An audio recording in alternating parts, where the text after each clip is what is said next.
Today marks 355th day your answers to learn and continue to learn with you. My hope these things will inspire you, support your dreams, help achieve goals, and empower you to become the person that you want to be.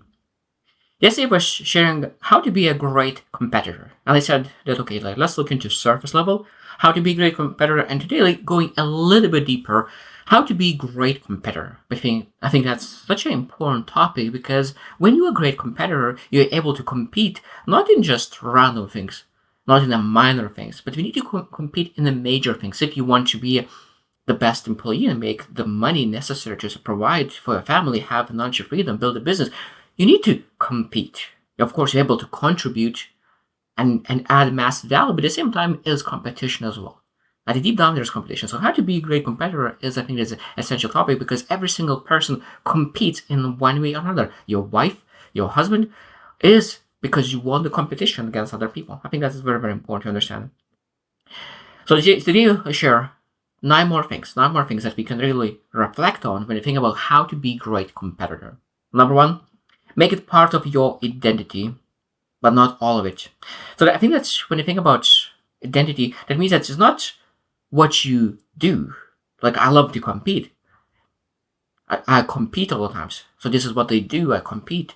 Yeah, also I'm that kind of person who always find a way how to test myself, how to improve myself, how to compete, how to contribute, how to add value to people because I love the competition. So being able to really attach the identity rather than things that I'm doing, I think that is again partly is that doing having, doing, and being. I probably have heard a lesson because a lot of times people want to have something. I said that when I will have more money, I will be able to do the things that I want and I will be happy. But I think that when we really change it, partly is the identity, who you are. I am the person who really loves competition, who loves building business, who I'm business owner, and knowing that who I am, this is what kind of things I do, and I will have because of that, I will have all the things that I want and need. Second thing is embrace process obsession. Obsession, I truly believe, is one of the key aspects of real success in life. You need to have some kind of obsession, but again, there's what you obsess about. That is separator. That people who obsess on the right things, they will win. People who obsess on wrong things will lose. So what is that? So that means obsession about result potentially could lead nowhere. If you obsess about results, it might be that you will never get that result, and you will be obsessed, and that's I think that sometimes could lead to bad habits, addictions, or disappointments and fears and all the insecurities, all the bad things. But when you get obsessed about the process to get to a result, sooner or later you will win. There's no chance to lose. There's no chance to lose if you're obsessed about the process. You build habits, you build routines, you build resilience. Everything is built with obsession with the process. So that means we need to embrace process obsession, not result. You want result, but you're not obsessed about it. That's the difference. You really, really, really want it. It is your dream. It is a goal to achieve that result, but you obsessed about the process. And that's again a huge difference. Number three is develop hyper awareness. This is again one of the key aspects. I think that we do not succeed because we do not know where we are. Because the best way to get where you want is, first one, understand where you want to be. Second, understand where you are, and then really make sure that we fill the gap. But if you have not developed hyper-awareness, how are you supposed to know where you're at? So that means knowing where you're at will allow to be much more focused because you have the clarity and you are much better in productivity things as well because you know exactly what you need to do right now. And when you know exactly what you need to do right now, of course, you will get better results. So hyper awareness is very important for a great competitor. Number four, master your self-talk. Master the story that you tell yourself. Again, this is one of the main topics that really separates successful people and unsuccessful people. Every single person has a story that they tell themselves, but great competitors tell the story that is uplifting them. Not that good competitors telling the story that is downgrading them, defeating them, and then say, I'm so stupid, how I was able to make that kind of mistake. No, we're not supposed to say that. I'm guilty of that as well, so I'm not any different. But I need to learn that even small mistakes, I need to really make myself say that I need to have compassion towards myself. I need to tell the story that this is just a mistake, just a regular mistake. I'm great at what I do, but even though I'm great at what I do, I still make mistakes. Everyone does. And I think you need to really have that master of self-talk to really be a great competitor. Number 5 is play the infinite game. And that means that if you play infinite game, what happens is that in basketball, there is seasons. Like there's 2024 season, 2025 season, 2026 season. It means that it might be that you will lose one season, but you will win the seasons after. So this is an infinite game. That means that you are playing infinite game. I love the analogy with dancing. There's no finish in dancing.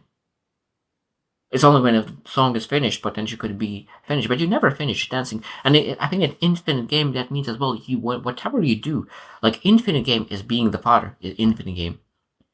Building a business could potentially infinite game because you're able to find new ways, new things. Like when the thing about infinite game, even though that you potentially lose now, you understand that you lost the battle, but you didn't lose the war.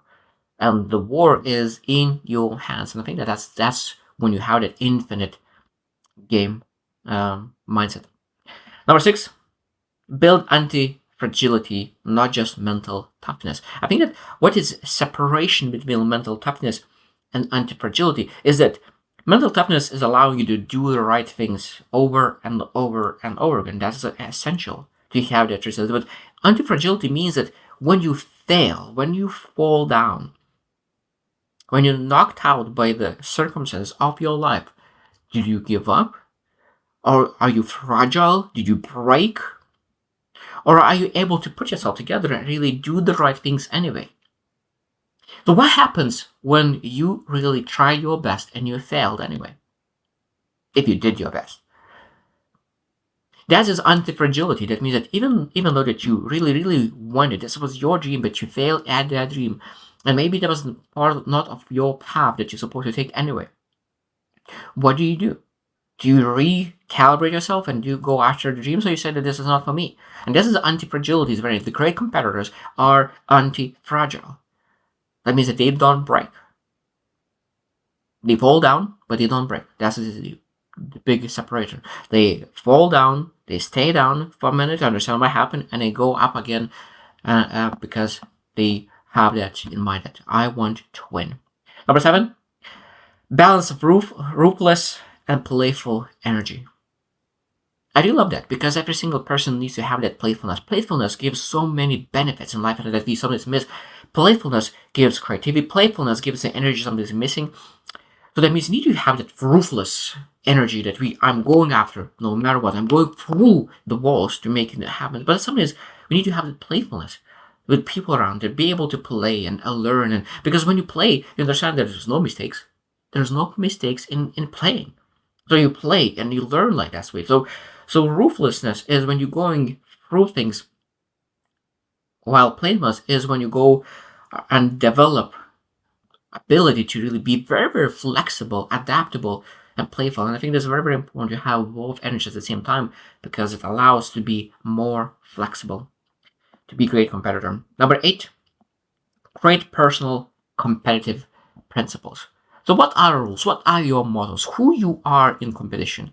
How do you operate under pressure with competitors? What are the principles of your competition? I think knowing exactly what you want to represent, how do you want to be known in your competitions, I think is very important. This is what kind of values I follow. This is what kind of beliefs I follow. This is what kind of my faith. This is the way I want to be represented by myself and others. So who you want to be, what kind of principles you want to really run your competition, I think is very important because when you go out, you want to have your authentic self. And who is that authentic self? I think it's very important. And I was listening yesterday that vibrations, and the highest vibration is authenticity. Before it is gratefulness, is one of the highest, but authenticity is the highest vibration of all. And that's why we need to really understand that. What are my personal competitive principles? Not someone else, your competitive principles. And last one, number 9, is make competition a spiritual practice. Such a beautiful thing. Understanding how this competition really aligns with all the things that you're trying to achieve at the first place. This competition really wants you really have closer to the most important relations in my life. It could be spiritual. It could be even like it could be family. Like what are the things? And I think that there's a lot of spirituality in that, because one thing that I found that when we have that faith, when you have faith, and the faith in things that it is you're not able to see, you become so much stronger because you potentially like faith is something that you put your anchor in something that doesn't move. And that's why you become such a great competitor and unbelievably strong competitor, because you base your strength on something unmovable. And faith is something that is unmovable. And that's why when I look into people, I always see that people who has faith, they have the anchor and they are achieving success. Something that's much, much easier. Maybe not easier, but they're able to really not quit because they know that they have an anchor that will be there for them no matter what.